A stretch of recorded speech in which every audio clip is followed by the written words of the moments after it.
Baba. No, yeah, Fajalabi said this is a non-ranting day, so I guess the official position has been established here. Oh, come on, Baba. Don't give up that. No, listen, yeah, listen. Here's my concern. It can feel to some people, understandably, and I would argue righteously, that I'm obsessing a bit on this point of claiming uh, Wakanda's real. But to me, there's a really important, I would call it a spiritual point I'm trying to make, and a very important point. And I think an important point related to what needs to be done for the planet to survive what I perceive to be a serious crisis. All right. So I have my reasons for being a little bit OCD. I hope to wrap up my thoughts on this topic in the next couple of weeks, then we can move on to topics of your choice. But let me say this about why I think the topic is important. The movie, what counts as a real is a reference to the movie Black Panther. The Black Panther was obviously a work of fiction, a work of art, a work of inspiration. But I maintain that artwork can be an avatar or a prophetic indication of things to come, things that need to be dealt with, issues that are at hand. I find that Hollywood movies less and less have that function, so that when they do have that function, it becomes very striking, I would argue. You understand? So the artistic message that I got from the movie was an acknowledgement that Africa was a source of great wisdom, you know. And in 40 years of studying that subject, I find that to be more and more true every time I take a look at it. All right. So the fact that that's not acknowledged at all, not even a little bit, even among people that claim to be enlightened, even among people that claim to provide alternative theories of history, even among people who claim to be inclusive, the myopia with regard to the contributions made by Africa to world history, aside from being shameful, is, I would argue, psychologically damaging.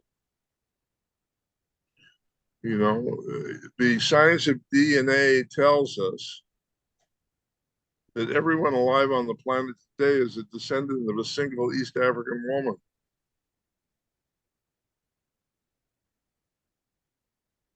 Not acknowledging the contribution of her and her culture to the question of who we are, what we're about, where we're heading, is nothing less than gynophobic.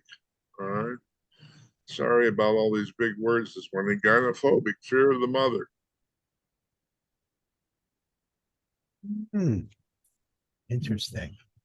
Hello. Gynophobia, if it's not looked at and addressed, precludes the possibility of right brain, left brain integration. It precludes the possibility of setting up the foundation for altered states of consciousness, and it precludes the ability to connect to our full potential as human beings.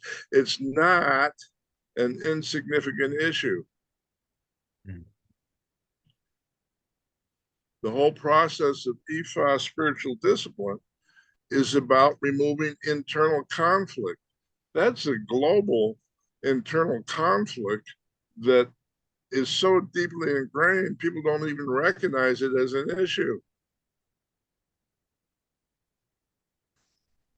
So that when a movie like Black Panther comes along and points to a different reality than the narrative, and points to a reality that is clearly, in my opinion, closer to the truth in the narrative, it's simply dismissed as fantasy, you know. So in my book, Wakanda is Real, I'm saying let's take this artistic vision seriously and explore it and see if it can be used as a tool for integrating our consciousness in a way that moves us forward based on a better picture of what reality looks like. Ifa is based on the notion of creation is co-creation, but you cannot co-create a better world without perceiving the real world. It's not possible. That doesn't even logically make any sense. I'm going to make a better world as long as we just ignore Africa forever and pretend that that never existed, pretend that no one there ever had a thought, and that it's delegated to the realm of the barbaric and superstitious.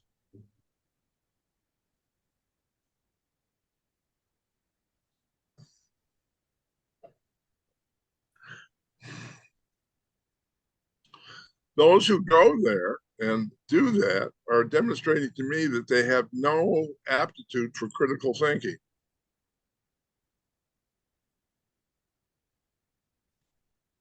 So let's look at the question of why and the implications of why the narrative is not true. All right, you all know,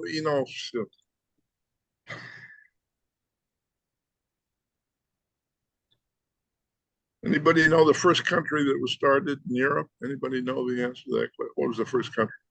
Europe, before the Common Era. You know what I mean by Common Era? Western time is marked on their alleged date of the birth of Jesus, right? So that becomes the basis for the Gregorian calendar. So Jesus was born on December 25th, 2023 years ago at 7 a.m. at Cedars of Lebanon Hospital. I'm exaggerating. But all right. So, okay, that's kind of cute. And kind of the world revolves around that narrative, in that Europe is seen as the birthplace of the evolution of consciousness from primitive into sophisticated. That's kind of the narrative, I would argue. All right. But unfortunately, any close scrutiny of falls completely apart. Europe was made up of city-states ruled by strong men.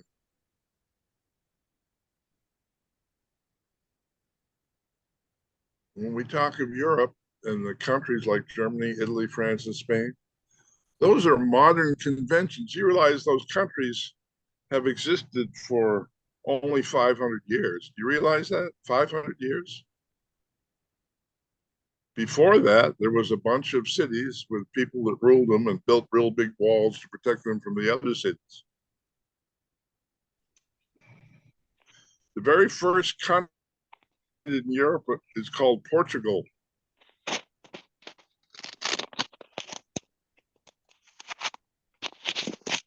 Portugal was founded in the 15th century by the Knights Templars. And the word Portugal means port of the Grail. Hello? Port of the Holy Grail. The Holy Grail that the Knights Templars unearthed beneath the Temple of Solomon in 1211, I think. Yeah, so it's a little older. That's 700 years ago. But the Portugal became the place where the Knights Templars deposited their treasure. All right. So, what was the Knights Templars' treasure? But to understand that, we need to understand what Europe looked like before the creation of Portugal.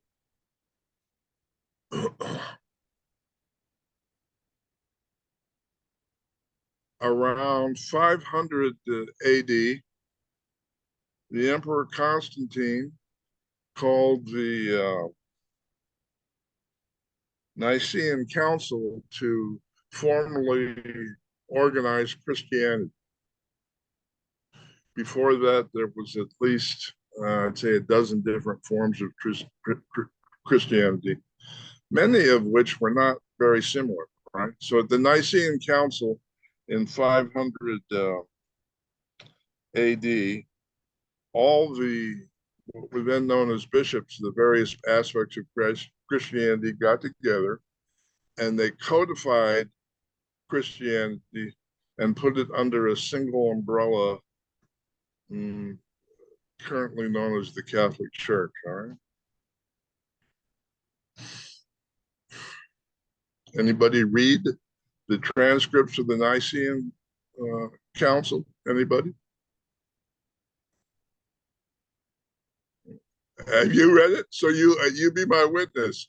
The transcripts say that everything Jesus said was wrong, and the only deified human was the Emperor of Rome.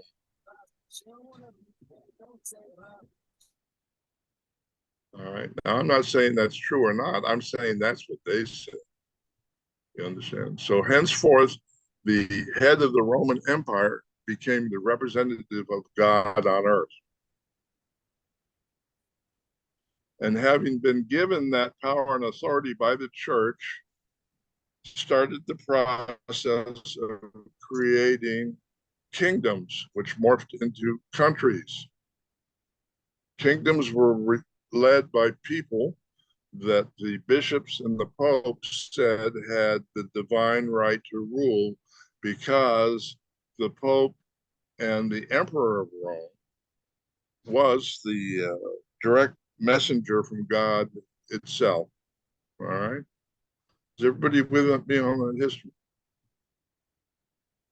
Okay, so prior to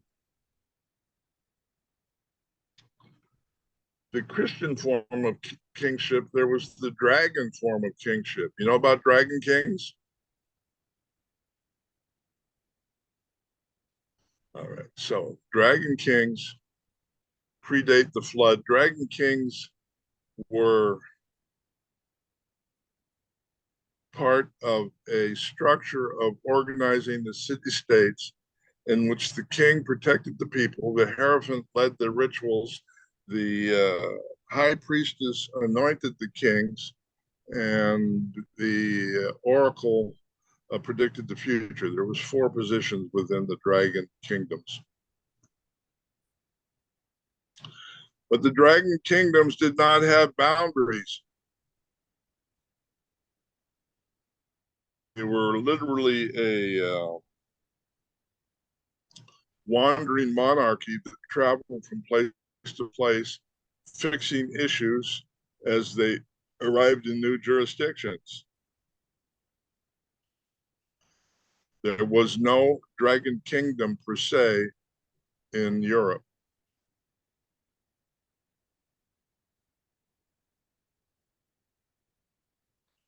So the dragon kings were descendants of the dragon kings of Thracian culture in Hungary, descendants of the Scythian culture that were migratory, descendants of the Persian kingdom, which was Sumeria, descendants of Egyptian pharaohs.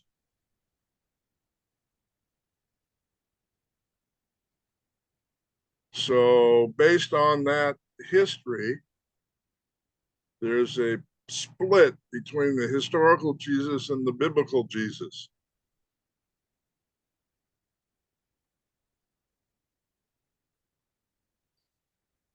The historical Jesus was a dragon king, and his descendants were known as Merovingians. The Merovingians continued the dragon legacy up until about the 12th century. And the Pope, for the first European history after the Common Era, referred to the Merovingians is the Diasporini, which is Italian for descendants of Jesus. Hello? That's in the documents. It's in the record. It's part of the written history. So the biblical Jesus was created by a man named Josephus Flavius, who was a traitor Jewish general who turned coat and went to work for the Romans. And then he started writing about the historical Jesus with a particular political slant. And he wrote under the pen name, under the pseudonym, St. Paul. So we have here, and I don't want to get into it much more than superficially because there's other important points to make in this process. So we have a serious conflict between two versions of history based on two styles of leadership, based on two methodologies for ruling the land, governing the land, and based on two perceptions of the purpose of human life, all right? So to consolidate their opposition to the Merovingians, the Catholic Church started creating kingdoms based on their self-described right to create kings in the name of Jesus.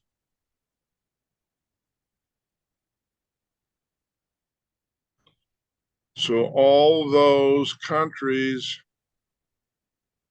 were formed based on that conflict and that paradigm. All right. So here's the first epoch. Does anybody know when the country of Germany came into existence? Somebody give me a guess. I'll give you a free trip to Sarah's gift bag if you come to Shreveport next month, if you answer this one correctly. Who knows the year that Germany was created? Anybody?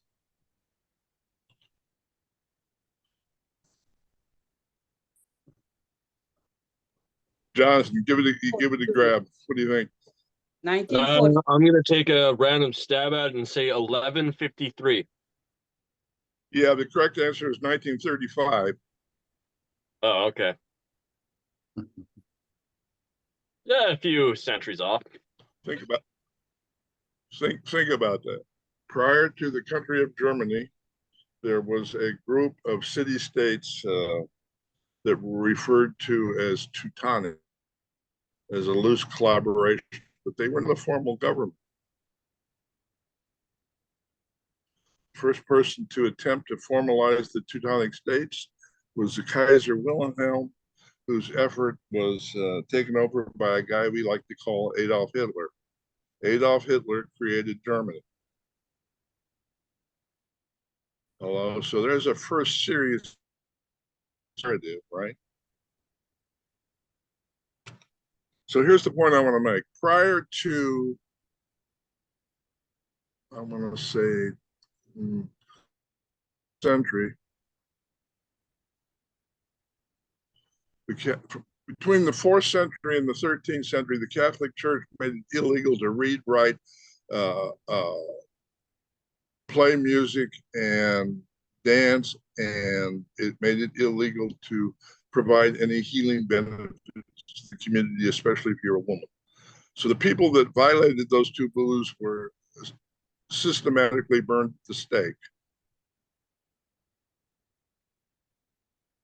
So how smart is a continent where you get killed for learning to read and write? I would argue not too bright. And yet at the same time, we have one of the great wonders of the world, the 2 million scrolls at the library in Timbuktu.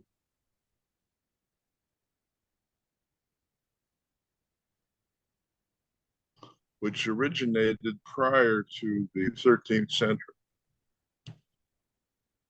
So in Africa, when Europe was making it a capital crime to read and write, Africa was writing books about science, literature, cosmology, astrology, medicine, geology, metallurgy, alchemy, and medicine.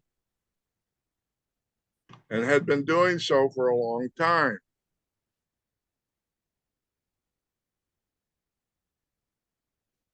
Is everybody with me on this? Does anybody think I'm making that up? Don't take my word for it. Study some history. Jeez. All right. So,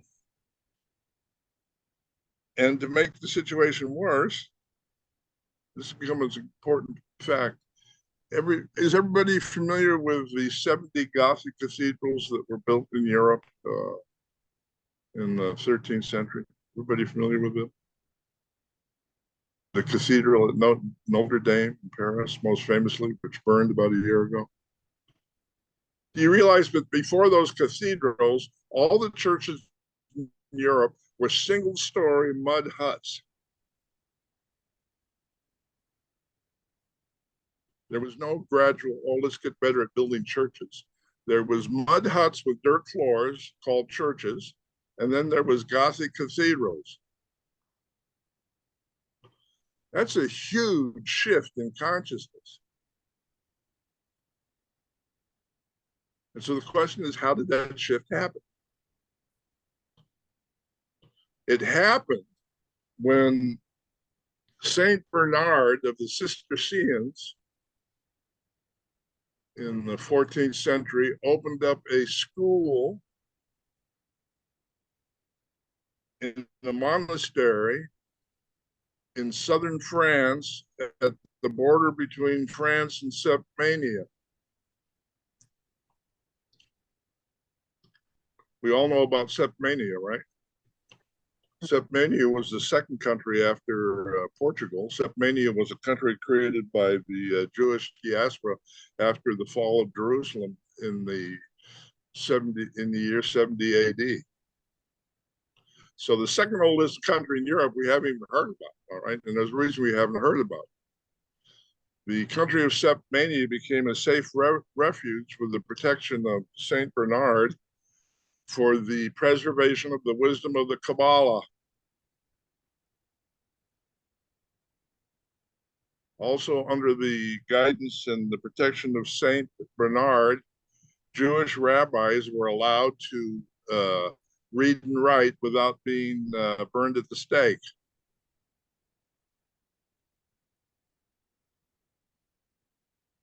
Falokun, you're a Catholic scholar.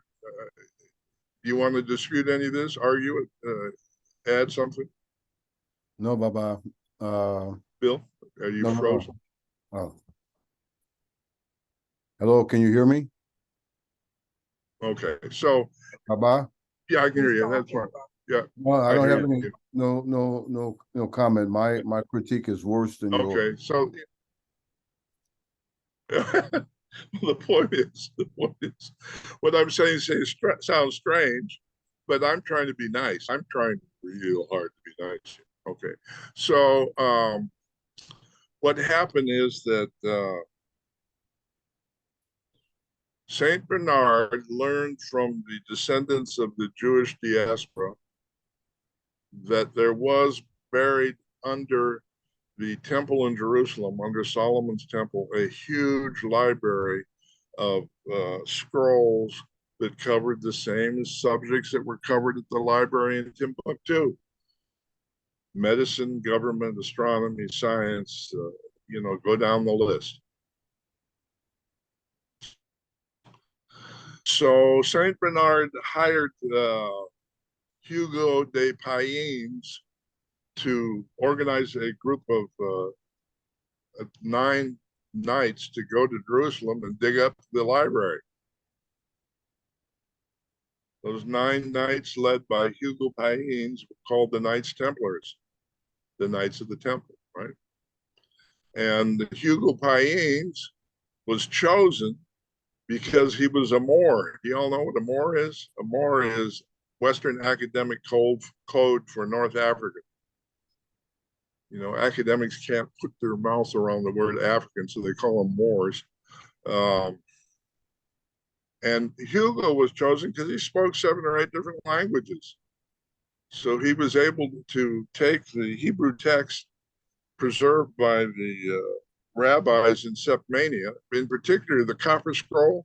The Copper Scroll was a scroll made from copper that listed all the places in Jerusalem where those ancient texts were buried and hidden from the Romans prior to the fall of Masada, when the Jewish nation crumbled and was forced into exile. Copper scroll. You can still see it in the Museum of the Book in Jerusalem. So the Knights Templars went to Jerusalem and they came back with boatloads.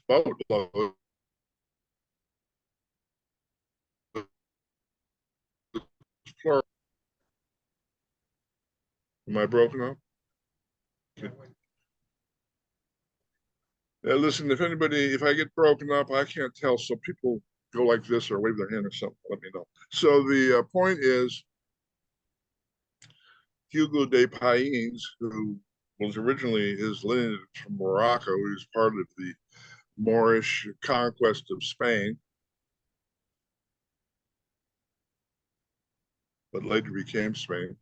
He brought back boatloads of scrolls that were translated by the Cistercian monastery in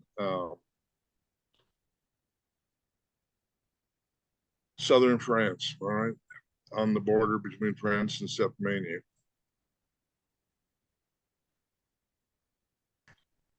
And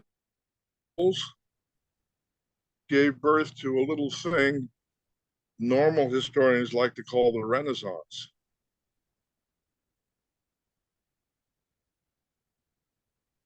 Renaissance wasn't based on an increase in the intelligence of Europeans who were living in a climate where reading and writing was a crime punishable by death.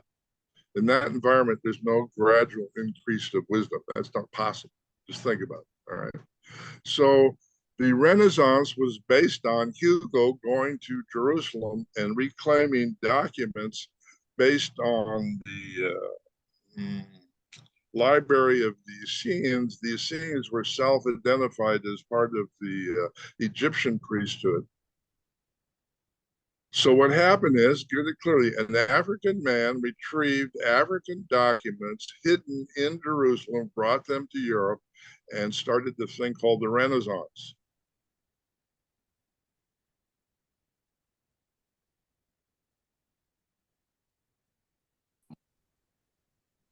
Is that making any sense to anybody? I hope. So in response to the Knights Templars, the Knights Templars is another part of the story. I don't want to get into it too much, but the Knights Templars also brought back the body of the historical Jesus, who was the last pharaoh of Syria, and they needed to bring the body back because the body, the internal organs of the body are used for the initiation of the new pharaoh. And they wanted to reclaim the dragon priesthood and the dragon line of kings in Europe. So the crucial component of that was the corpse of the last pharaoh. You've seen the pharaohs in Egypt, they have little jars with body parts in it. Those were all separated and preserved because they're part of the initiation process. And if you don't believe me, it's still part of the initiation process. It's part of the initiation process of Woba, you know.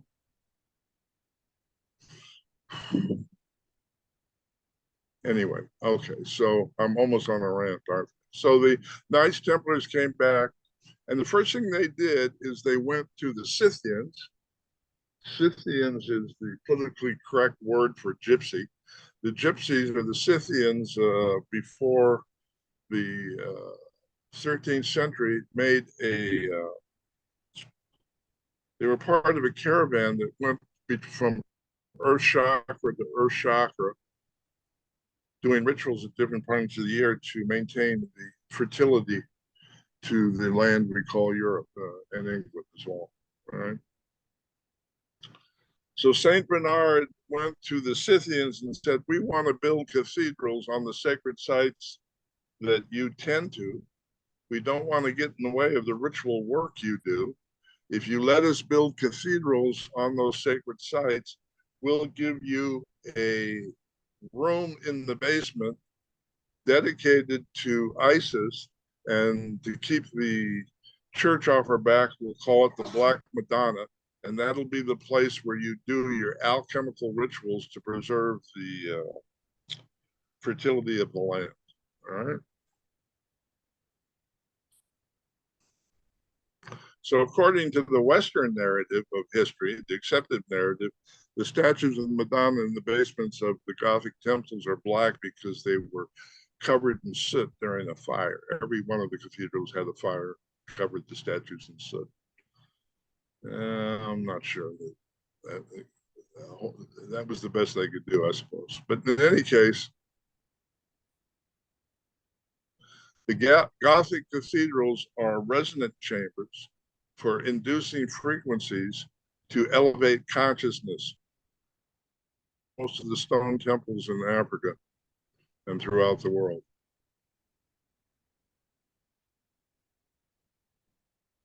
They're extremely sophisticated, and they also included arches and multiple floors and layers and structures that were unknown to Europe, all based on the fact that Saint Bernard translated the tablets of the emerald tablets into French, and those were then used to show people how to build cathedrals. I mean, it's that simple. They went from mud huts to cathedrals, boom, overnight, because they had access to the written material that explained how to make those stone edifices.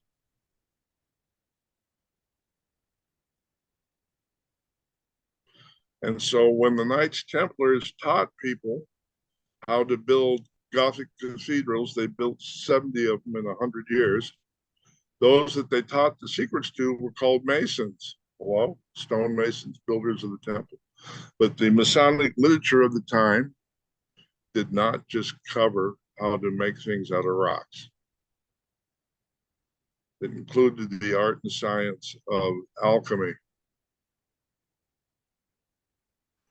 All right, so what was the response of the Catholic Church to the Knights Templars discovered?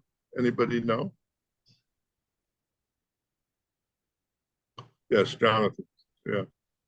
Oh, burn him at the stake. Jonathan? No, how sort of. Well, the Inquisition was then. The Inquisition was then started. A little right? later. No, there was okay. You're in the right direction there. But what happened is in 1211, the Pope called the First Crusade. Everybody thinks the Crusades were an effort to liberate Jerusalem from Islam. Yeah, no, the First Crusade was against septmania. It was a 40-year war in which the Pope ordered that everybody that lived there be killed because he was fearful that the descendants of Jesus lived there. And when they had the body parts from the last pharaoh, they were in a position to anoint a Merovingian king.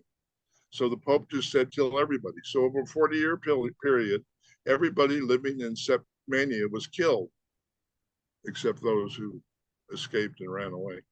So,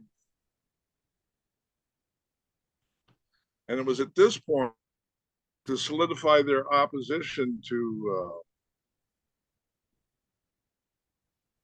Merovingian kings, that the Pope decided to start dividing the country up into kingdoms to solidify the control of the Catholic base anointing process on divine right to rule.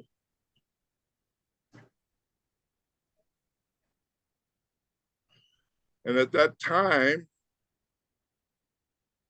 the kings that had the most direct access to their self-proclaimed right to govern as kings based on their direct descent from the line of Jesus were the Habsburgs in what is now Romania and Hungary. If you look at your history, you'll see that all the kings created by the Catholic Church were called kings, except the Habsburgs, who were called by the Catholic Church the Holy Roman Emperors. They were called that to designate their senior status as Christian kings and to affirm the statement in the First Nicene Council that the Christian kings were the spokesmen of God on earth.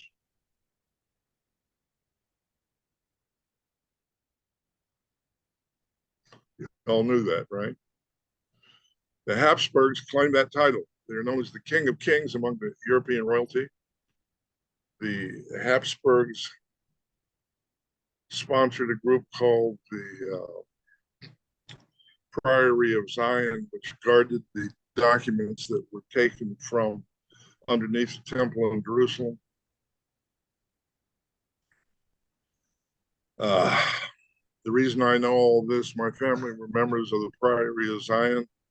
My grandfather, Adalbert Fenius, was the last advisor to the last Habsburg to rule before World War I.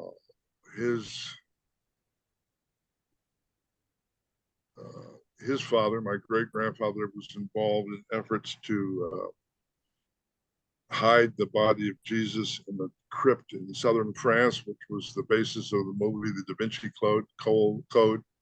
That's sort of true history. We can go into that another time. But the point is, I have direct connection to this history through my lineage on my father's side. So the point I'm making, and we can go into, one of the things that really seals the point in terms of the wisdom here, if you've all studied, you all know about the life of Leonardo da Vinci. Everybody thinks, well, he painted Madonna, he was a great artist. No, he made 16 paintings in his life. His career was as a engineer and as a builder of weapons of war. Leonardo da Vinci means Leonardo from Da Vinci. He had that name because his parents weren't married.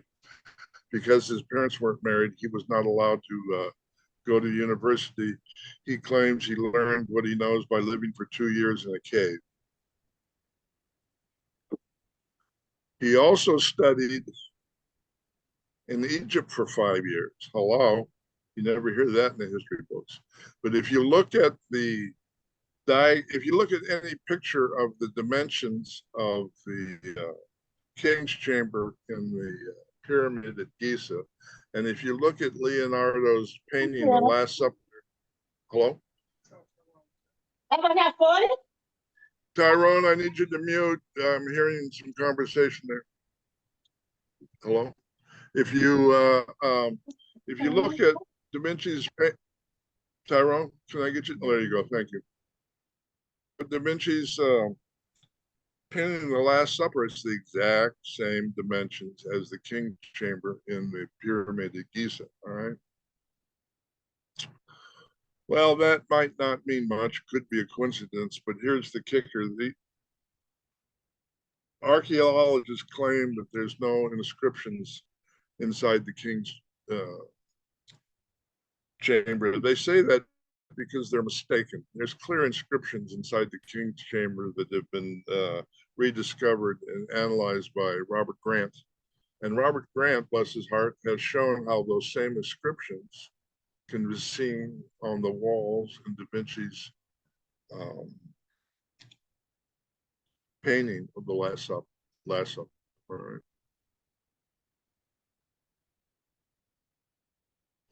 All right, so we can kick this dead horse as much as you want, but the point is the Renaissance in Europe was built on the shoulders of African elders, absolutely and unequivocally.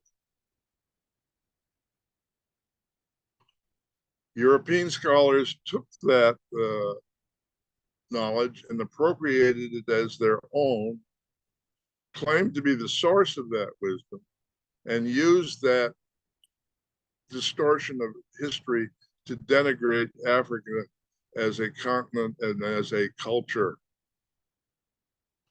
It would be like if we went to school and the only A students were the biggest bullies in the class and also the biggest idiots in the class. So essentially, we're letting the bullies control the narrative. A bully that needs to control the narrative is known among psychologists as a sociopath. And at this point, the world is run by sociopaths who can't handle the idea that their culture isn't superior to all others. At least you question that. Just look at the governor of Florida and his making it illegal to teach anything about slavery that would upset white folks. I mean, how is that even possible, is my question. But this is all peripheral to the deeper point, and that's this.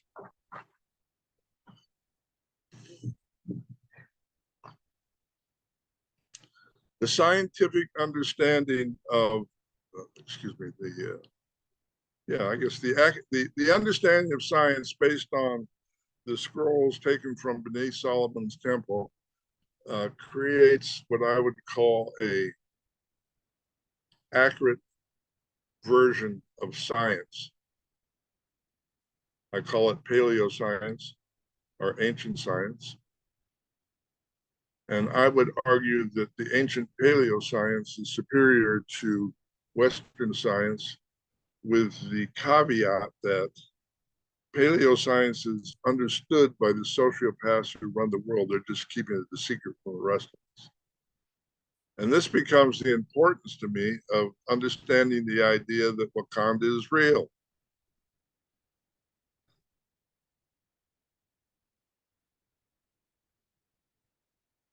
Da Vinci took the wisdom of Da Vinci was made the leader of the Priory of Zion, of which my ancestors were a part, and he took that information and hid it so that it wouldn't be suppressed.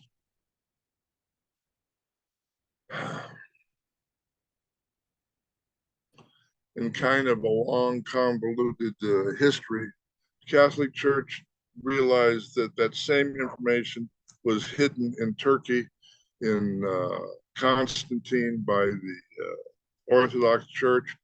The Catholic Church and the Orthodox Church had a split over the accessibility of that information.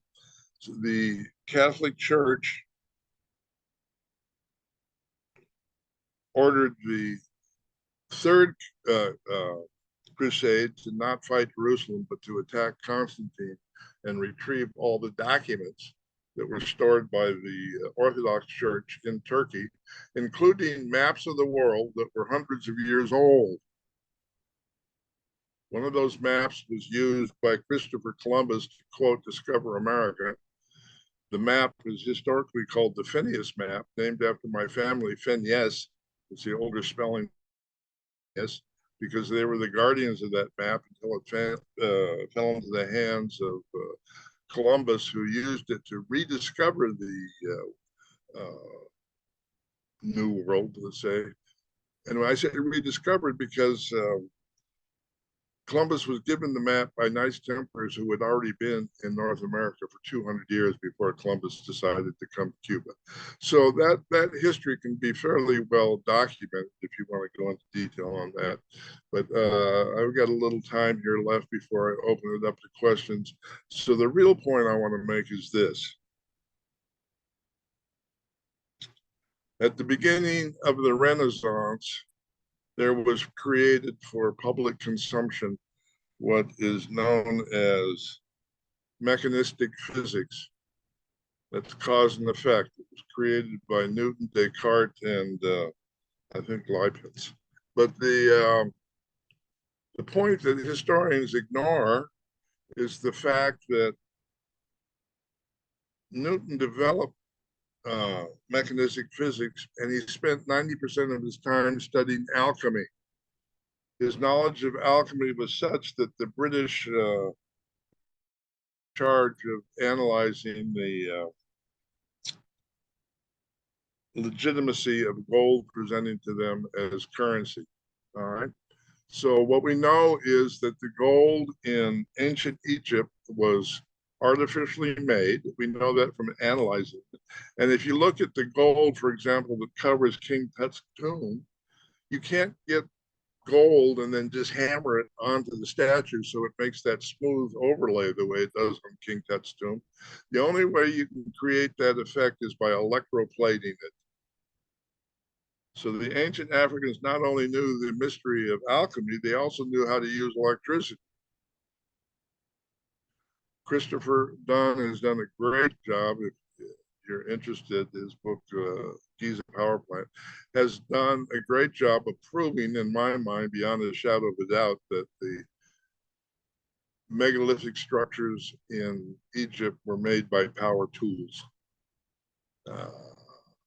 His most compelling argument is interesting. There's vases in Egypt that are about 4 feet tall. They're made from dolomite. They have a very thin, tall neck, maybe 2 feet long, that opens up into a circular foundation for the base. Those vases, made from the hardest stone known to humanity, are absolutely symmetrical down to the opening and then symmetrical at the opening to within a thousandth of an inch. The only way that you can cut through dolomite is with a diamond bit attached to a power drill. That's the only way it can be done. So if you see obvious evidence of advanced technology, you got two choices. You can pretend it doesn't exist, or you can come up with a plausible explanation. So what I'm suggesting is the science that was preserved by secret societies, of which Da Vinci is probably the most well-known example, included a science that was not mechanistic. It included a science that was based on the idea that forces in nature had consciousness. It was based on the idea that there is no cause and effect paradigm in evolution. There is the interaction of consciousness moving towards creating a better world. And that consciousness is infused into everything in creation. That's one of the fundamental concepts of Ifa. The notion that consciousness is an element of everything from subatomic particles to stars and galaxies was not introduced into Western culture until about 100 years ago, and it wasn't finely tuned until about 70 years ago by a guy named David Bohm, who said everything in creation has consciousness, and then he created some really complicated experiments to prove that. The cyclotron at CERN in Switzerland was one of the machines that he proposed that could prove particles had consciousness. And it is doing that without really letting us know the results of those experiments. But in any case, where David Bohm falls short in his scientific explanation of reality is that, well, okay, let me back up a little bit.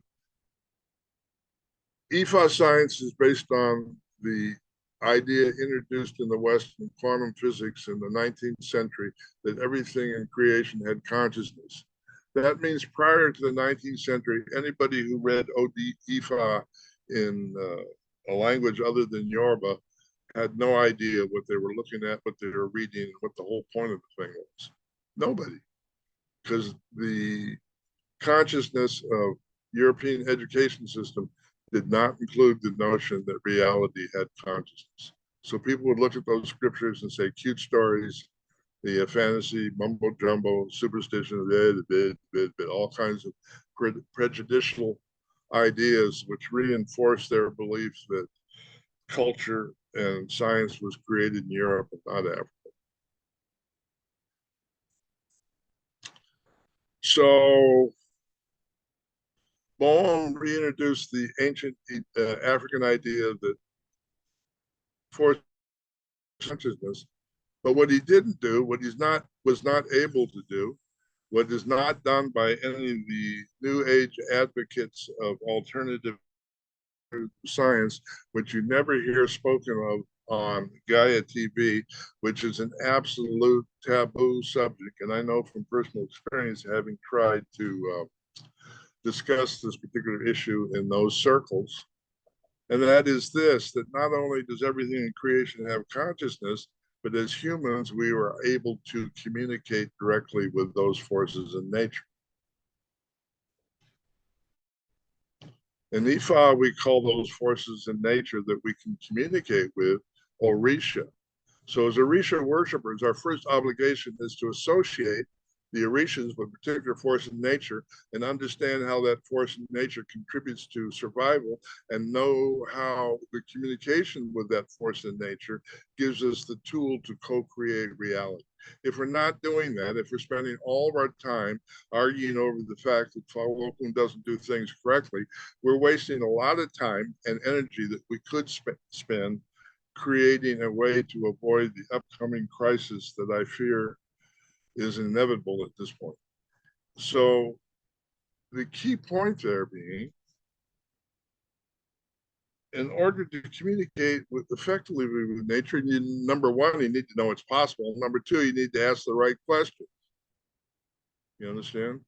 And the reason why there's so much Afrophobia in the current spiritual movement is that, whereas I would argue every culture before the flood around the planet had technology for communicating with forces of nature, not many of them survived. There are others besides Ifa that have survived, but for the most part, they remain a distant memory. And so what we have in Ifa is the sacred technology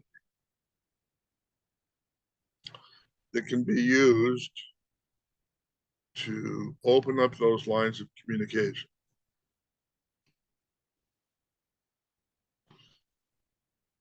The foundation of that technology is a little thing the Yorubas call Oriki, from the Elysian Orikiki, meaning praising the consciousness of a thing.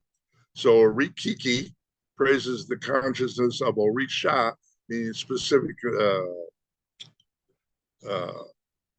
form of consciousness. So Orisha are both described and invoked by Oriki, which are tone poems that are spoken with the frequency that unlocks the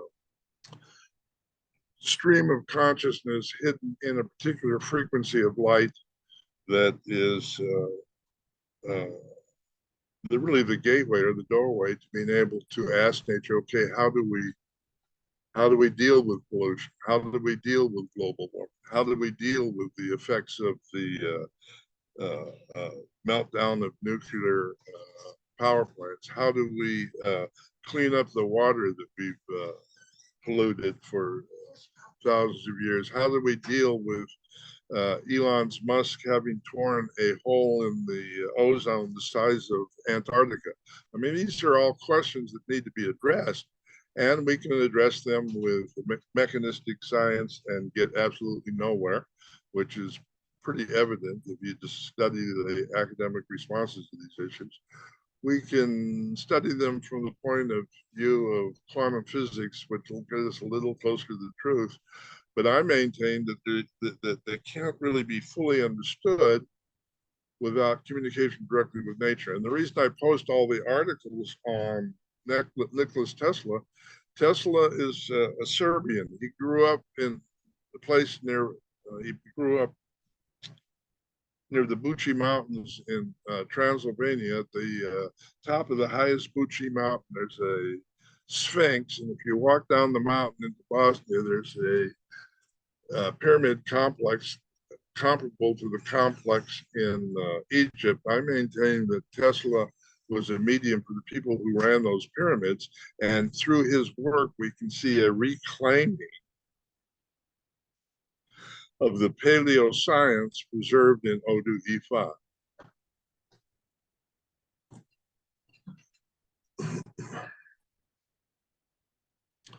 I also maintain that the wisdom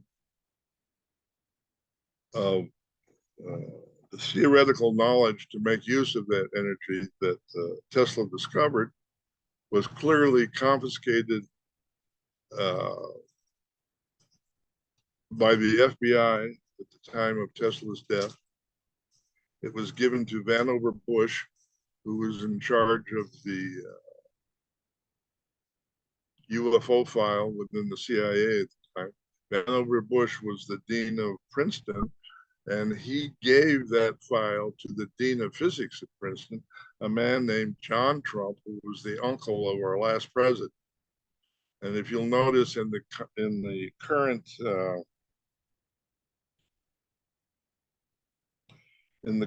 legal conflicts that our ex-president is faced with, if you follow it, it's hard to follow because there's so much nonsense. But if you follow it at all, you will see that Trump's counter argument is, if you go forward with this, I'm going to tell you everything my uncle told me. That's the threat that he's putting out, and that's why he's considered so dangerous. You know, he's obviously an idiot, a sociopath, and somebody that is hard to listen to, let alone imagine running the country. But he's got an ace up his sleeve, and that's it. You know, so we can either let him use it to go back in office, which I think would be a bit of a challenge, allow it to continually to be suppressed, or we can bypass it and come up with an explanation of his technology based on our understanding of Odu Ifa. I would also argue that the other person who's living who has an understanding of that technology is Dr. Stephen Greer. He didn't write a movie called Reclaiming the Last 100 Years. The point of his movie is that based on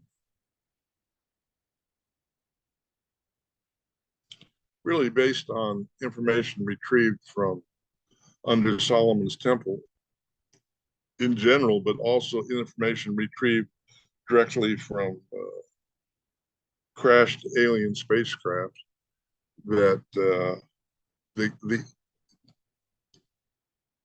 the secret government understands the key to free energy, which is what Tesla was talking about. If you have free energy, that means there's no cost for transportation, no cost for construction, no cost for growing food, no cost for medical attention. I mean, it changes everything, right?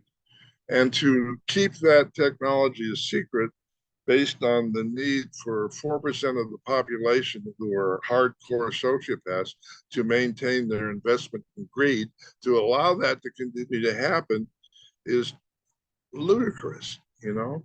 And yet there's this great fear of contradicting the narrative. And I'm suggesting, as Ifa priest, we have a moral obligation to challenge the narrative, and certainly to challenge the narrative in regard to the denigration of our faith, and to make use of the tools that were given to us to access that. Listen, Pele, Egbe Pele, the group of people here, has a hugely significant role in that process. I want you to think about it. I'm explaining what it's been, and let it sink in so that we can move forward with our contribution to this conversation.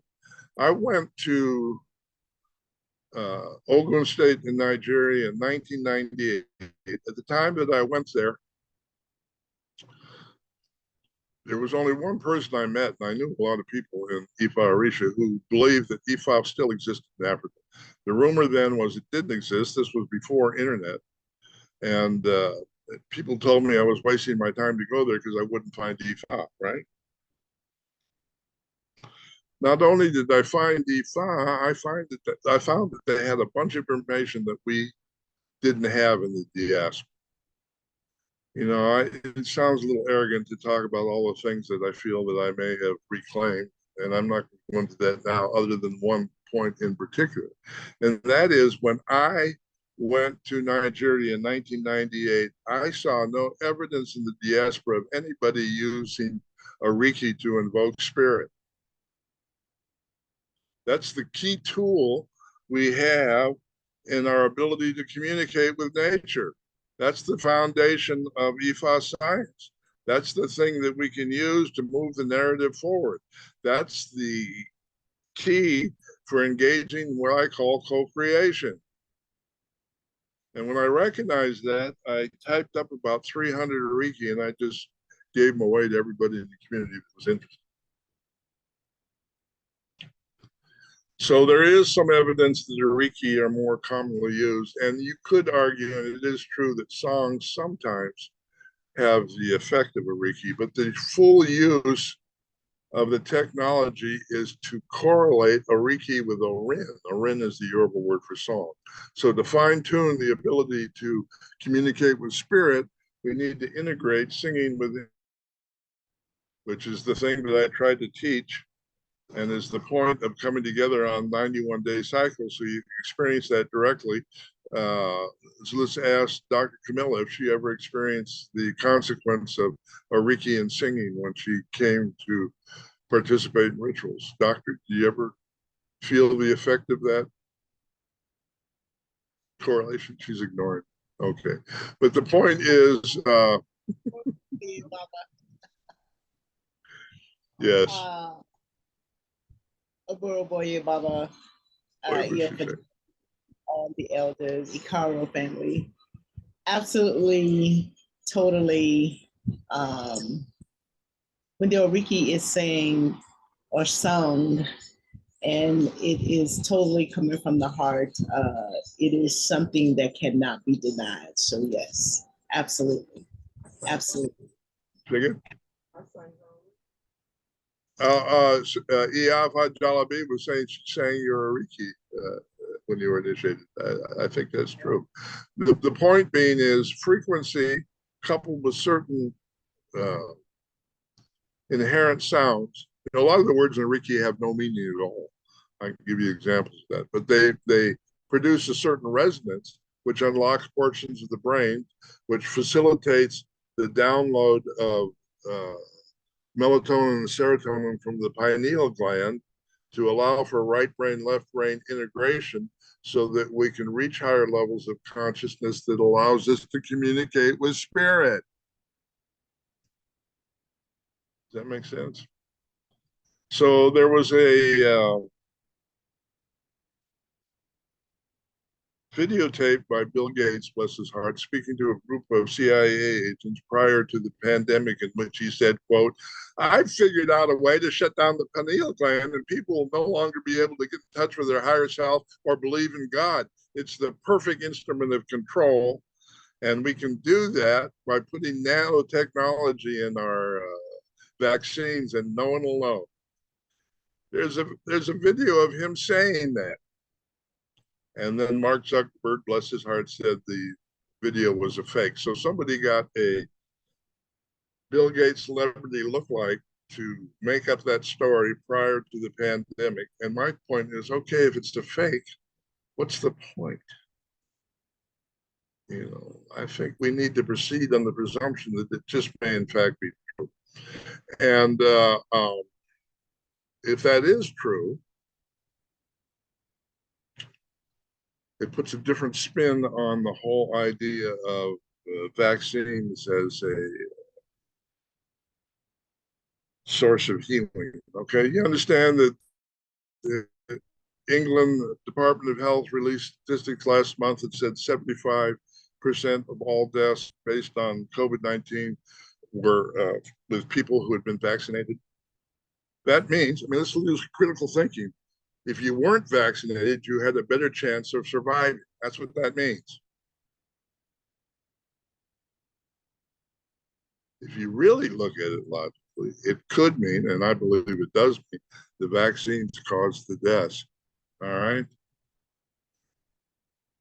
You don't believe me? Check out Ice Cube and his rant on what happened to Jamie Foxx after getting vaccinated.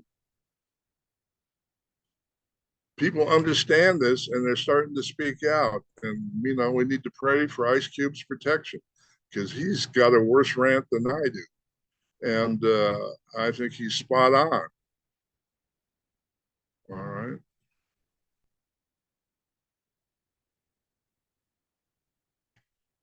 I also think, I don't think, Sarah, Iafa Jala B pointed out to me that Martin Luther King's speech, I Have a Dream, addresses the talking about.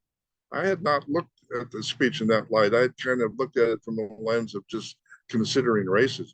But what he was talking about is the freedom to be yourself, the freedom to use your imagination, the freedom to do whatever you wanted in the world, the freedom to be able to speak without censorship, the freedom to live and love who you chose, and the freedom to embrace your full humanity. He was talking about that, what was it, 80 years ago now, 40, 60 years ago. And, you know, we're still trying to understand what he was talking about. I believe that that vision came to him, through him, by the grace of the ancestors, and they were giving us a warning. You know, we can either take heed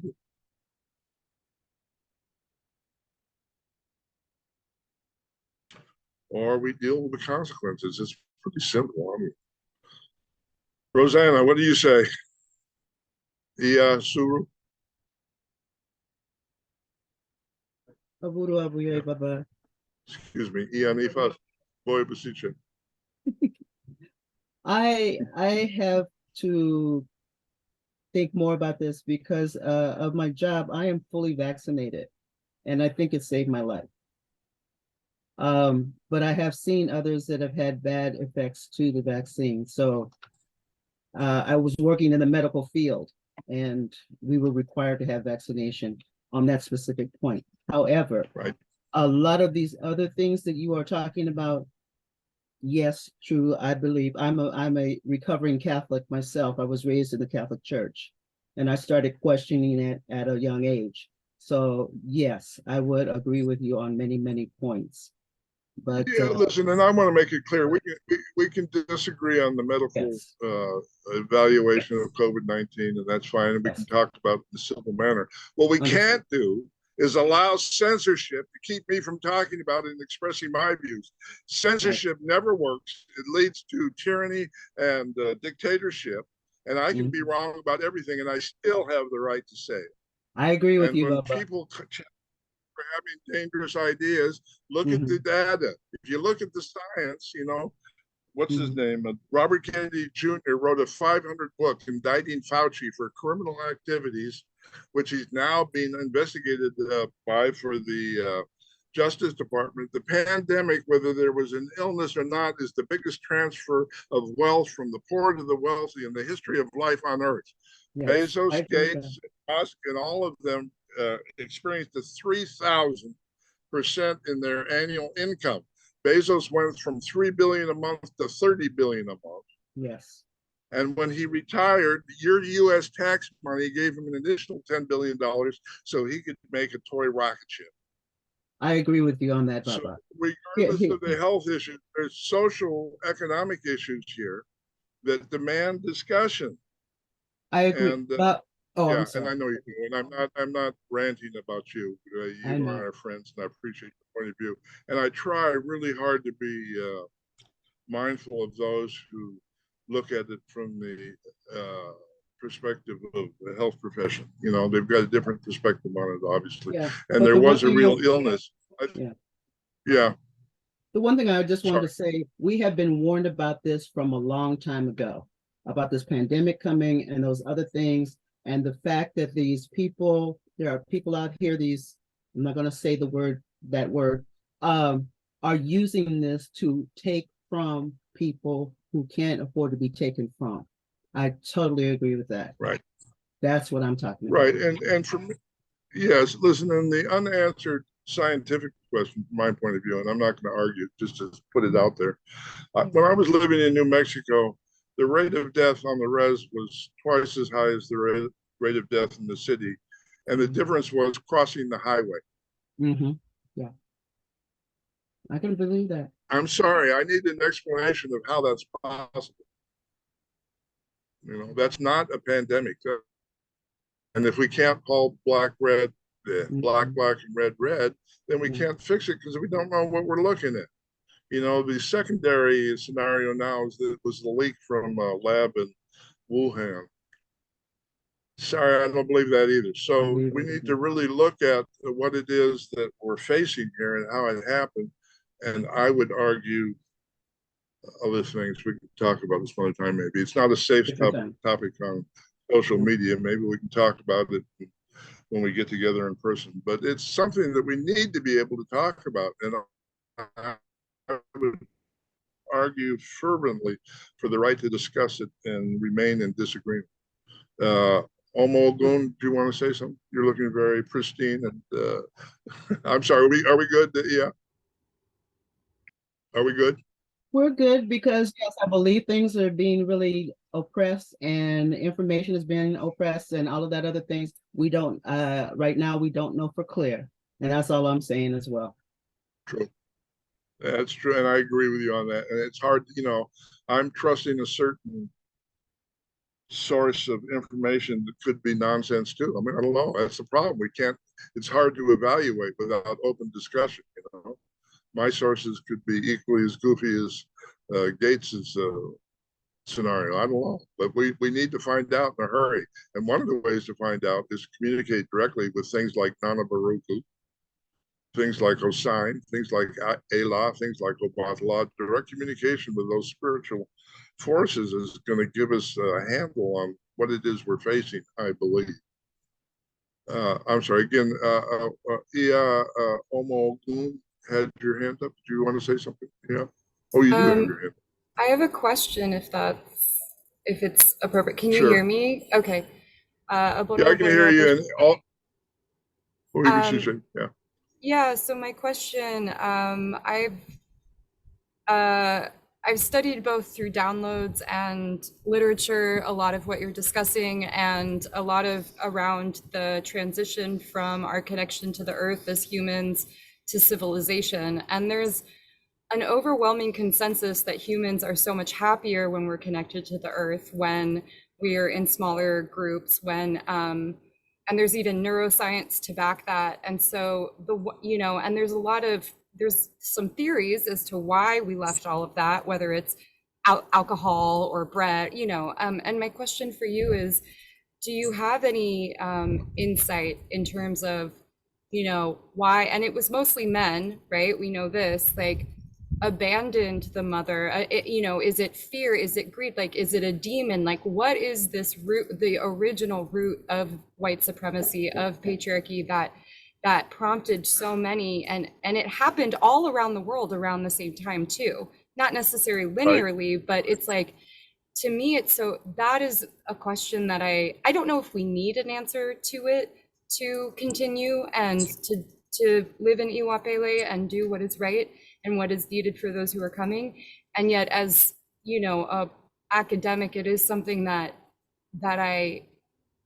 I'm so curious about, like, what led Right. certain ancestors to drop all of that for what, I mean, because no one's happy in what we have now. Even those people, those sociopaths at the top, no one is okay.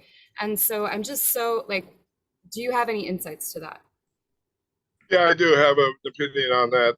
It's a subject we should probably look at in depth one day. But if you look, the best source of kind of sorting that out, in my opinion, is Rudolf Steiner. Are you familiar with Rudolf Steiner's work? Rudolf Steiner also, if you correlate his work with Edgar Cayce, who's a great psychic of the 30s, the point that they both make is that there was a conflict in Atlantis, which is a real place, between what Casey called the sons of light, the sons of Baal, and the sons of Baal, children of Baal, not the sons of Baal. The children of Baal used really, really sophisticated ritual technology to give birth to demons.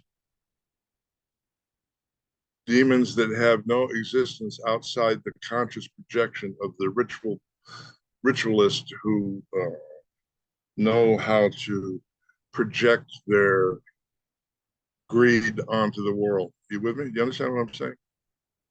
Yes. Okay. So my point is, and I'm basing this on personal firsthand experience, the people that do those rituals make what we do look like kindergarten. They're 24/7, completely disciplined, well-funded, on their job around the clock, and spreading their influence without yielding, and do so with no apology. I know some of those people. I know them by name. I know what they're up to. I've seen some of their work. So part of the answer to the question is we need to invoke those powers of protection that negate the influence of those self-generated demons. The people that do that work call those demons archons, and they're in what's known as the eighth dimension of reality, which is kind of a artificially intelligent generated element of our atmosphere here on Earth.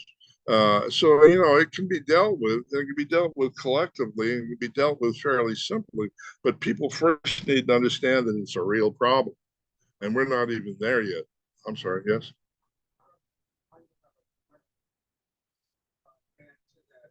The children of like the sons of Baal at that time, there's a time when the Merkaba opens and closes. Right. Yes. So there's a time to sleep and a time to wake up. Right. Right. At the time that it was time for the conscious people, the collective conscious, to sleep, the few that control the many found an opportunity. They could have done different, but the opportunity presented itself, and that's why the male population took over. Right. Did you hear Ia's comment there? I'll repeat it if you didn't. Her microphone's not working. What she said is part of the ritual process the children of Baal to control the planet is their deep knowledge of the opening and closing of portals, which is based on their understanding of astrology. If you look at the megalithic structures around the world, the Western academians say, oh, these were, what do they call them? They call them observatories. They were astronomical places where people studied the heavens. No, they weren't studying anything. They knew exactly what they were looking at. And they set up these structures to mark a point in time when portals open in different places. And they had to rebuild that system globally because about 200,000 years ago, the pyramids were used to destroy a planet that's now the asteroid belt, and the mathematical configuration of the opening and closing of those portals shifted. So they had to mark the time on a new the fundamentals of astrology changed at some point. So that change was historically tracked, and the information of that change is hidden from the view of the public. So, the solution, according to Dr. Greer, and I believe it, is that all the principles that were hidden by the CIA when they confiscated Tesla's data needs to be made public without copyright, without contingency, without the need to make money. They just need to be public access, because what Tesla did was he accessed science, and science is not something that's subject to government censorship. We either look at the world we live in or we don't, and no one has the right to hide from us. The reality is a part of who we are, and some people have claimed that right. And in the process of claiming that right, they've created a culture of psychopathic political organization, and the keystone of psychopathic behavior is a total failure to empathize and willingness to take human life to preserve their own agenda. Did I answer your question a little bit, maybe? A little bit. Yes, thank you. I'm not sure. Yeah.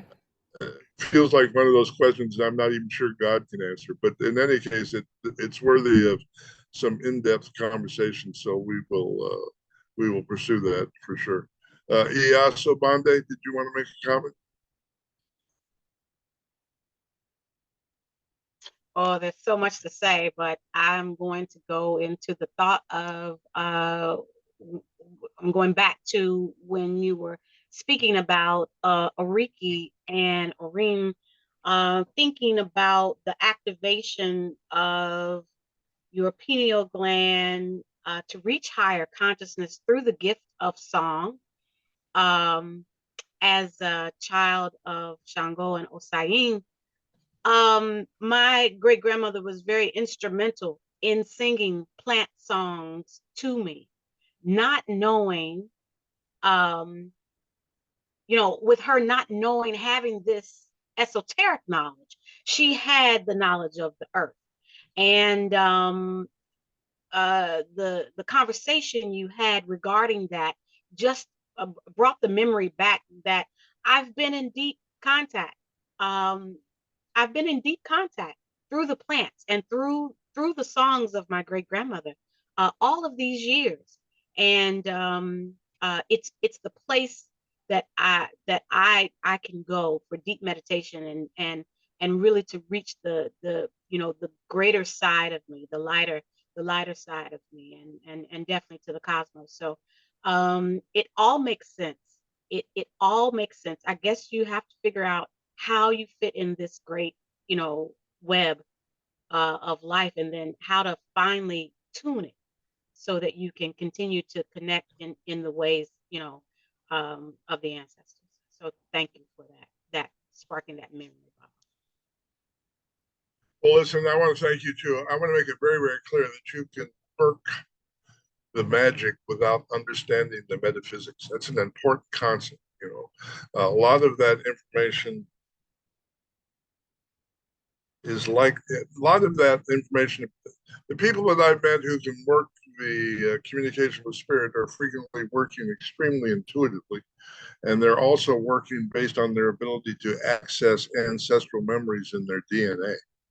So they're guided to do things that they may not be able to articulate from a philosophical, metaphysical point of view. And my point is, it doesn't matter. It truly does. The thing that matters is joining hands, thinking positive, and invoking for a better world. That's the thing that matters. And that's the thing that I'm trying to do. But trying to get people to that place from where we're at involves letting go of all the stereotypes. We're really plagued by the fact that if somebody makes you angry, you cannot let it slide, otherwise you'll be a punk. That one idea has destroyed any sense of community in the world. People can think whatever they want about me. I don't care. We still need to empathize. We still need to work together. We still need to join hands. We still need to imagine a better way of doing things. And we still need to embrace the notion of live and let live, so that our imagination can unfold in front of us and we can experience who we are and why we're here. And none of that requires a degree in theology or philosophy. It's just home training and common sense, in my opinion. Do you agree? Yeah. Very nice. Nice. Be children again. Yes, hold on, William. Listen, Carlos looks like he's ready to arm wrestle. He wants to chew my head off. Disagree. Where are we at? Thanks, Baba.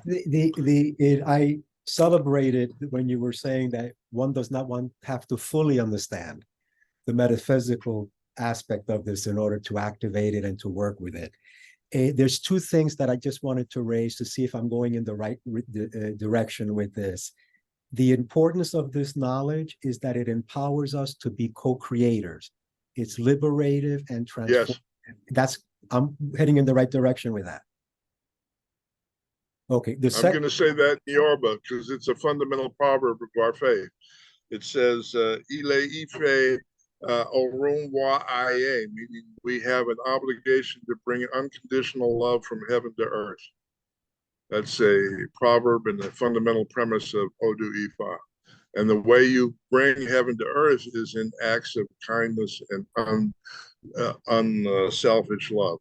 And every time you go there with your being, you're bringing a piece of heaven to earth. And if you look at the Ifa concept of cycles, once heaven comes to earth, then earth becomes heaven, and then heaven becomes earth, and the process starts all over again, all leading to ultimately the evolution of the unreality by God itself.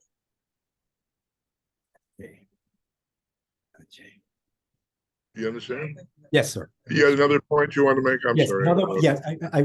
When I reviewed the tape that you posted on number 4 for Wakanda number 4, Right. you mentioned the forces of nature, Right. consciousness, and that they make decisions. That forces of nature, Right. if I heard you correctly, that they make decisions. What it prompted in me was a curiosity as to, in terms of, can we say then that these forces of nature are self-aware? Yes, that's the whole point. And that's the point that modern science is resisting. And the proof that it's self-aware is the data that's coming out of the cyclotron at CERN. What that experiment is, it's a 17-mile tube in which subatomic particles are shot at each other from different directions. All right, I've explained this before, I think. If you have a pool ball and they hit each other in a particular angle, you can predict the cause and effect, right? Yes. That's how people get good at playing pool. They know the angles to hit the ball to send it in a particular direction.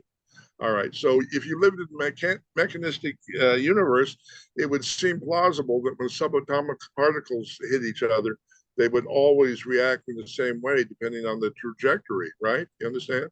Yes, sir. That would be the assumption in the mechanistic world. The thing that completely freaked out Einstein and all the physicists of the 30s and the 40s is that we were able to take photographs of subatomic particle collisions in which it's clear that particles hitting each other at the same angle respond in what's called a range of motion. So instead of it being a cause and effect, quantum physicists draw an arc showing that the reaction can be anywhere along the spectrum, and that spectrum is indication of the particle choosing its trajectory, and the ability to choose is the definition of consciousness. So it's not just an idea. We have proof that subatomic particles make a decision about how they're going to react to each other. We also have proof that if particles are paired and then separated even by billions of miles, if one particle goes to the left, its twin will go to the right. They're connected. It'll happen instantaneously. That proves two things. It proves, one, that quantum entanglement is real. But more fundamentally, and this is the thing that really destroys Western science, if two subatomic particles across the universe that were once linked respond to each other instantaneously, it means the notion that nothing travels faster than the speed of light is incorrect. And so the basis of the ET technology, which we have, by the way, back engineered, is the UFOs that have crashed don't work unless you create a neural link between the consciousness of the pilot and the craft itself. And that neural link is a consequence of what I would call spiritual discipline, the ability to communicate with nature. You understand? The material that UFOs are built from, called element 51, is a material that absorbs energy out of nature directly without needing a fuel system. If you notice pictures of UFOs, you think, okay, they just traveled 1 billion miles and I don't see any gas tank. What the hell is that about? You understand? You can see the same thing with our stealth technology. You look at a B-14 bomber. It's a thin wing, a fuselage, and no engines and no place for gas. It's like, what the heck are we looking at here? You understand? We're looking at a technology where the metal that makes the ship itself absorbs energy from the universe itself and then uses that to propel the craft in any direction based on guidance from the consciousness of the pilot. Falokun looks like I'm giving him a headache here with all that. But Thank you. the first evidence that humans, that's not true. Humans clearly had that technology in ancient times. In more recent times, there's documented proof that we had that technology during the Civil War. And the German scientists who came to America and built spacecraft and flew them across the country, of which there are just literally hundreds of reports, included a German family by the name of Trump. So we have a long history here of secrecy related to esoteric things. If you doubt it, just Google Sonora Flying Club. There's the history of the Sonora Flying Club is talks about that. That's not, we could spend a whole hour just on the Sonora Flying Club, but look into it. Don't take my word for it. So are we good, Carlos? Do you want to say something? No, thank you, Baba. Thank you. Thank you. We're going to argue about that when I see you next month. Patty, you came in a little late. Do you have any questions? No, I'm good, Baba. Thank you. Jonathan, I know you have a comment. I can see it on your face.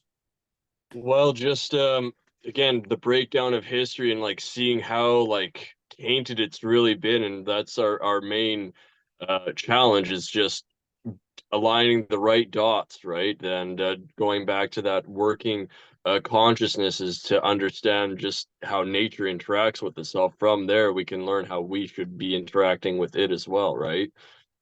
So just really anchoring that in is Yeah, but listen. Yes. all right, I was done. Yeah, no, listen, I was just going to comment. I said it earlier.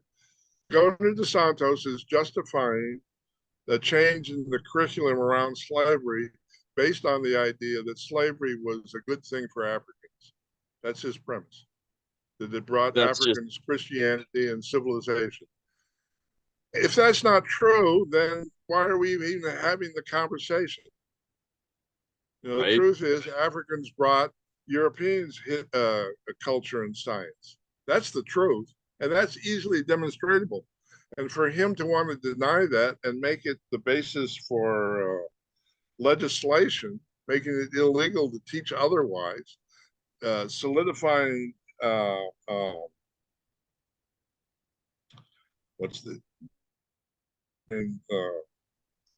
racist concepts, and then firing the attorney general because she wouldn't support his agenda. There's no precedent for a governor firing an elected official. That doesn't happen. You only assert that authority if you're claiming to be a dictator of your state. The fact that we're debating it, the fact that we've got different opinions of it, the fact that the news has got their finger up their nose when talking about it is so far beyond shameful, I can barely talk about it.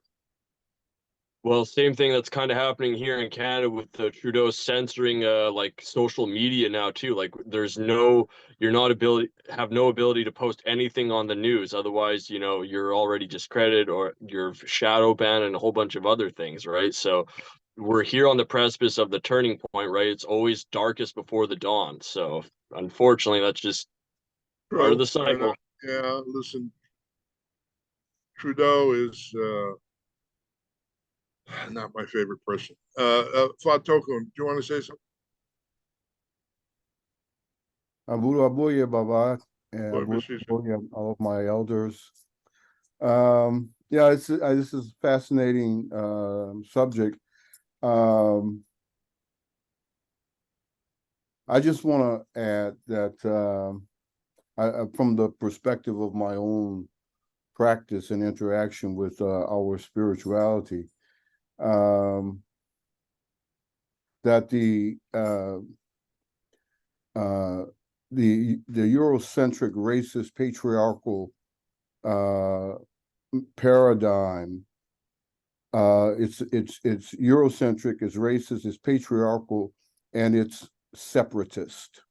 It's based on the fundamentally based on separation from primarily the land, from nature. That's one of its primary premises. And I try to dialogue with our ancestors about this, with Orunmila about this, and there was that statement that is very prevalent in Ifa, which is that the consciousness that goes out in the morning is not the same consciousness that comes home in the evening. And we oftentimes, I've thought about this in the context of like every day. You get up in the morning, you go do whatever you have to do, and you're somehow different.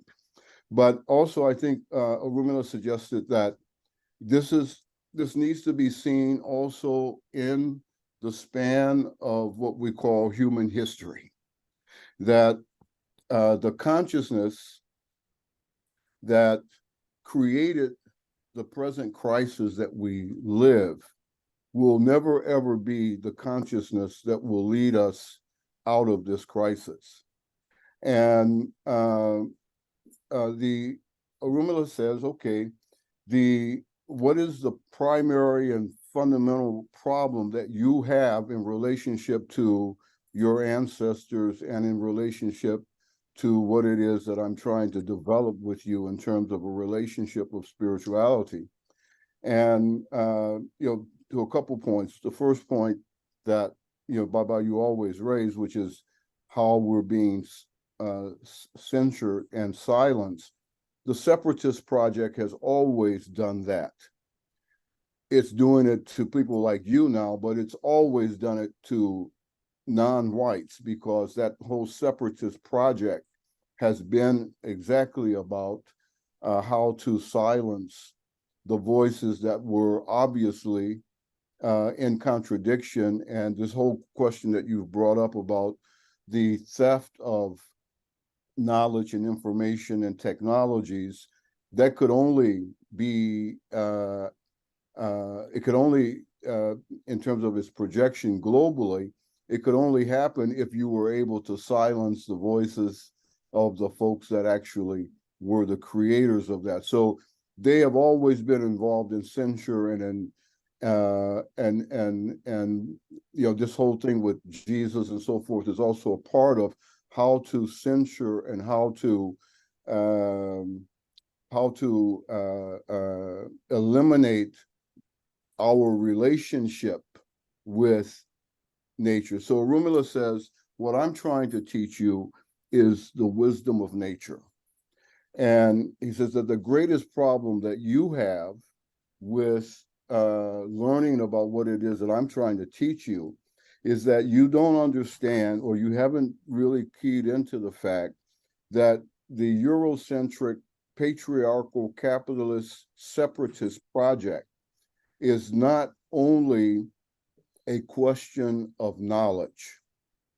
So it's the way of dealing with this project is, just because you learn more doesn't mean that you are going to be able to work yourself out of this crisis. Why, Rumia? Well, the reason is that the project is not only a cognitive problem. The European patriarchal, racist, separatist project is also an affective problem. It's also a relational problem. And so you have to understand that the reason that you're not capturing the full spectrum of the wisdom of nature is because you yourself have been socialized and you yourself have accepted and have bought into not only a system of false knowledge, but also a system of false affection, of false emotions, of false feelings. You've also bought into a system of false relationships. So you were talking about, oh, if you offend me, I'll never get over it. So these are all false emotions. They're all false feelings. And we are attached to the project teaches us to attach ourselves to things and to value our worth for the worth of life generally based on a materialist cause and effect relationship. If I have more money, I'll be happier. If I have cars, I'll be a good, respected person in the society. But beyond that beyond the materialist and materialist in the sense of separateness from the natural universe, there's also the question of our relations. So we've inherited and we've adopted and we've bought into a system of relations that are capitalist, that are part of this very violent system of viewing the world as disconnected from all of these other systems of life. We no longer even think about any of these other systems of life. You know, just think about, for instance, I was thinking the other day, and I don't want to rant on this, but you know, just in terms of our relationship to our food, you know, we were talking in my family about pork chops, and so you know, when you say that word pork chops, it's like it's become such it's a commodity that we just buy. We never even think that that was at one time a living being, and it's just an idea in our mind now of something that we have a right to, that we can consume, that's a part of, you know, our daily existence. And so we've applied this capitalist project to our entire existence. And so for me, I'm not speaking for anyone else, but for me, my relationship with this whole process of Orisa, and just to finalize this, Arumila says that because of the system that you've been socialized in and that you live in and that you believe in and that you're dedicated to and that you own, your imagination is limited. And so Aruna says that the transition, the transformation that has to occur is both on your cognitive as well as your affective, as well as your relational level, so that you can imagine not only what the Eurocentric, racist, patriarchal, separatist project has put out there for you to imagine, but that you can begin to imagine the unimaginable, which is what Orisa is, which is what that connection to the Divine Mother that one of our sisters were talking about, that is the ability to imagine the unimaginable. And it is that link that allows us to co-create a better world.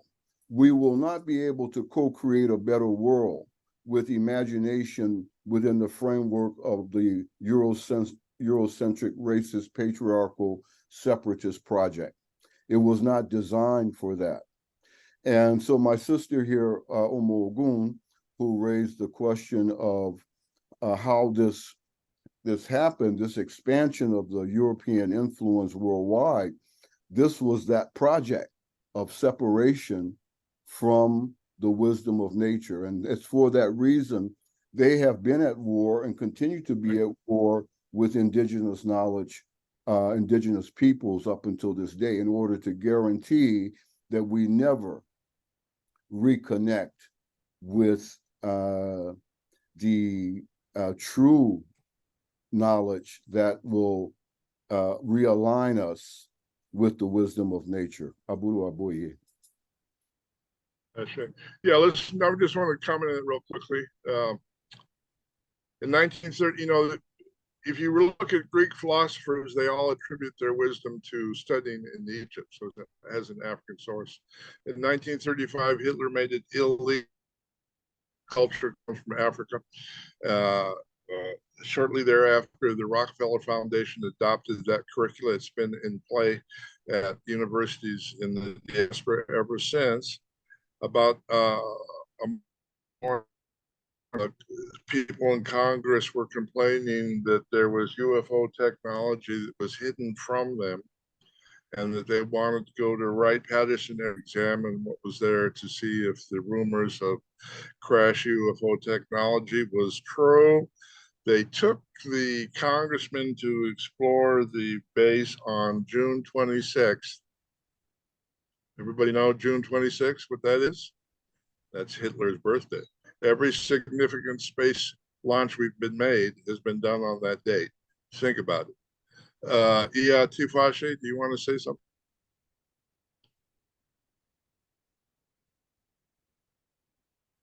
Did you understand what I said? Hitler's birthday? That's called. Yeah, okay. The point being that NASA was taken over by German paperclip scientists who were unrepentant Nazis who are in control of the space program. That's another long story. Sorry. Okay, it might have been an obscure reference. Anyway, Tifashe, do you want to say something? Okay. Nope. Looks like Cedric, did you want to say something? You look like you're chomping at the bit there. Yes, Talk Abaru, to me. Bob.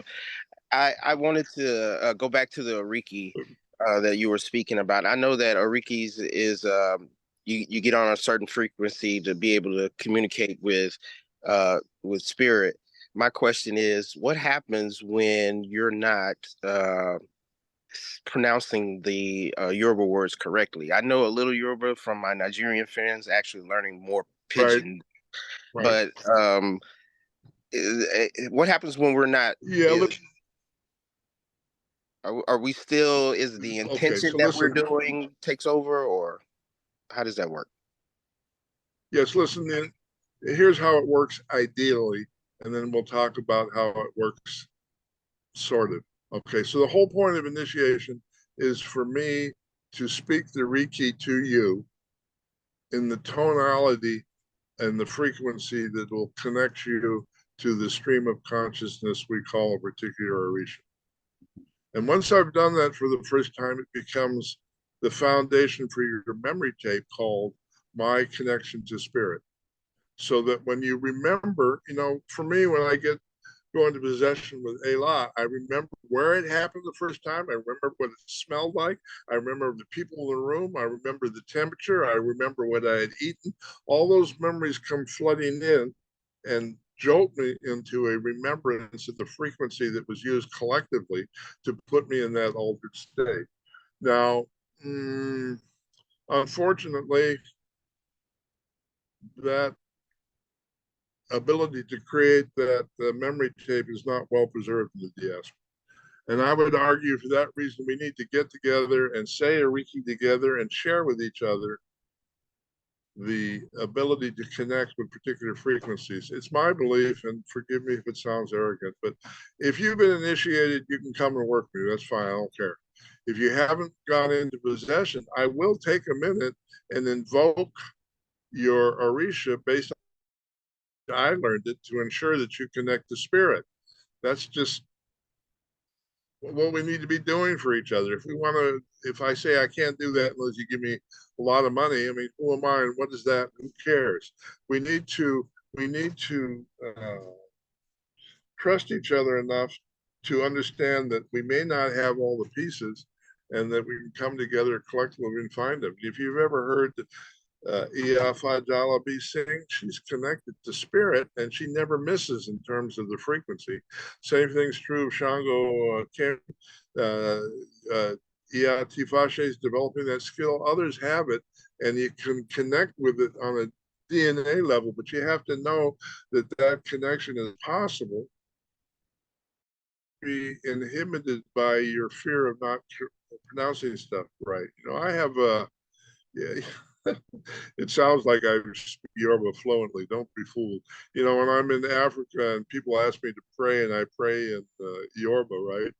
The older men look at me and say, "What the hell did he just say?" And the younger men say, "Oh, this is what it means." So it's kind of embarrassing to have Yoruba translated in Yoruba. It's kind of like when I'm in Mexico, my Spanish is translated into Spanish. But I do think intention can have a positive impact on that process. But definitely. Clear. Brenda, do you want to say something?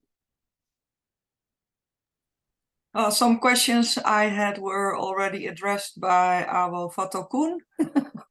Nice. The, Listen, I'm sorry. Go ahead. Yeah. no, ask. Listen, listen. Based on your comment on the chat board, I do not want to imply that there weren't good Europeans. There certainly were. My point was they had a lot of opposition to fully expressing their goodness. That's my only point. Yeah, well, if I have been contemplating a lot lately, ever since I heard the stories about what's happening in Nigeria and how Ifa is oppressed and that people are forced to being accepting Christianity and Islam and stuff.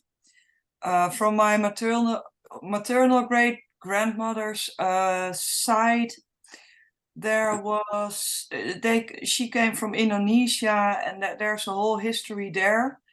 And I recognize some elements, some aspects that happen in Nigeria. And then I think back to here, just where I live in the north of the Netherlands, which was actually converted rather late in history, only 700 years ago, while the south of our country was already been flooded by the Romans much earlier. And you still see these differences in culture and religiousness today. And all these stories, and also, of course, what happened in South America, it gives a bit of an image about how things must have been here. Because when I walked, especially through the ancient landscapes where my ancestors are from, there are a lot of burial mounds, and there are also Igbodu places where they have made artificial hills, and where they have found, where archaeologists have found remnants that are very, very old. And so, there was written in old reports that this also was a land with many gods. But then if you think in 700 years, they have succeeded in fully erasing the knowledge that only a few deities that were very widely venerated are still known. So you always bump into Wodan or Odin. And sometimes I wonder why the Orisha came to me, and if these deities aren't also Orisha actually. And did they came to me because, there are so many people with amnesia here, and I think that our Falokun explained very clearly what also happened to the people here, but so much longer ago.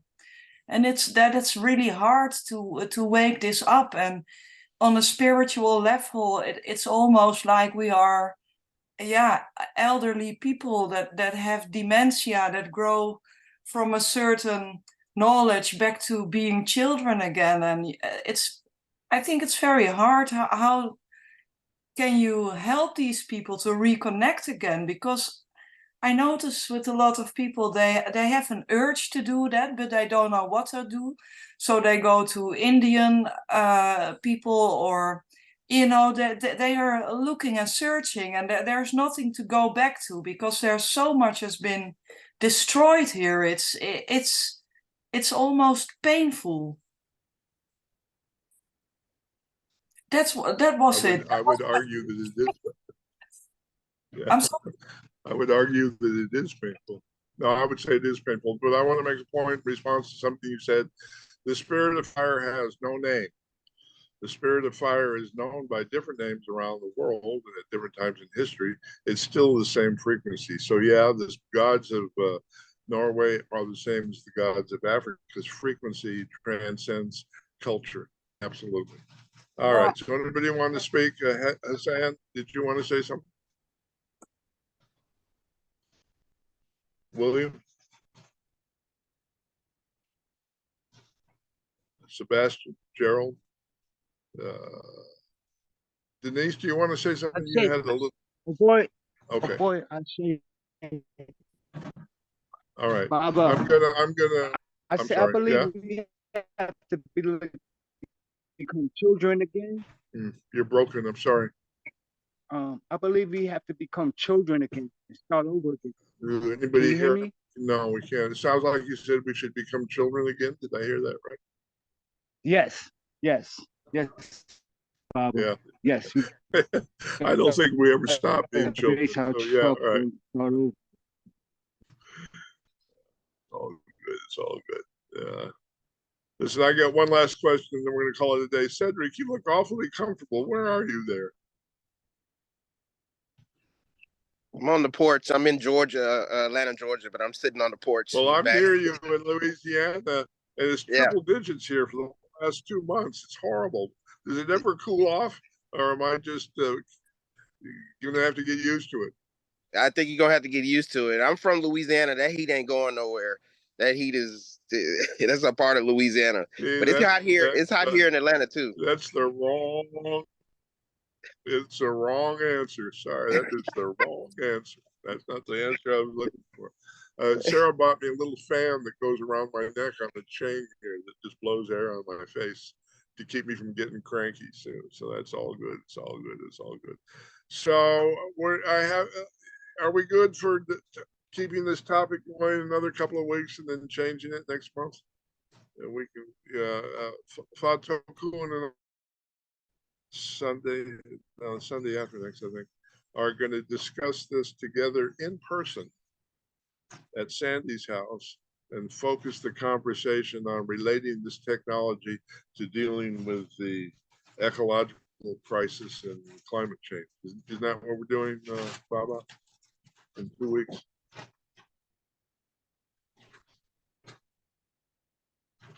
He's dismissing me as saying no. Only do that. We're going to do it bilingual, I think, in English and Portuguese. Yeah, I was saying, yeah, it's an interest that I have, and I'm very happy that Baba is willing to engage me. But I also think it's something that I mean, the climate nature emergency is upon us, and I don't think any of us have any doubts about that. And there is, I think, a major question about how is it that we as priests of the wisdom of nature are looking at this, and how it is that we're feeling and thinking about this, and what are the possible responses that we have to this? What is, what can we say about this to the world? So yeah, I want to pursue this with not only Baba, I like to pursue it with the entire community. We're doing, yes, exactly, with in a context of university students that we work with. We've created this course.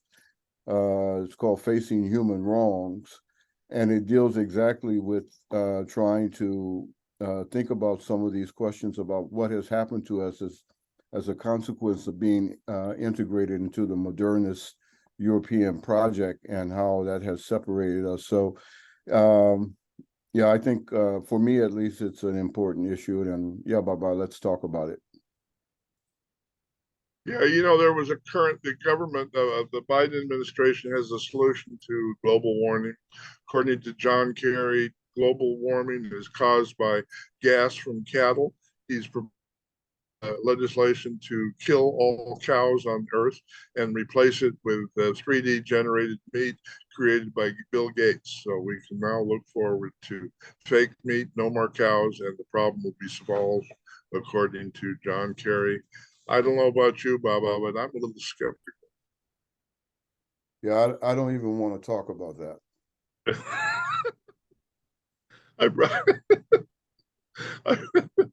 Sorry, boy, I touched a nerve there. Sorry, I brought it up. Not a nerve. I'm not interested in wasting time on stupidity. Oh, forgive me. Ouch. Yeah, no, I agree. I brought it up for the humorous element, but it is a waste of time to talk about it. I agree. Okay, so are we good? Anybody else? I'll post another couple of YouTube lectures. I'm not sure if I'll do it in Chicago. That'll depend on timing. I'll let you know one way or the other. We'll have at least 2 more Sunday topics on this conversation. Then Baba Falokun, I was thinking about shifting from this topic to directly engaging in the conversation about how do we invoke spirit to improve our skills growing food. I've had it all out in La La Land. That'll bring it back down to earth a little bit. Sure. I mean, I'm sure we have some other brothers and sisters here who have important knowledge and information related to that, and I think it, you know, bring a lot of we do to the conversation. Yeah. We do. Yeah, all right. So if any other suggestions for next month, just let me know too. We'll try and cover as much as we can and keep moving forward, keep thinking positive. If you get a chance, watch Dr. Greer's film, Reclaim the Last 100 Years. I'll talk to you soon. Stay safe. All right. Double. Double. Shay.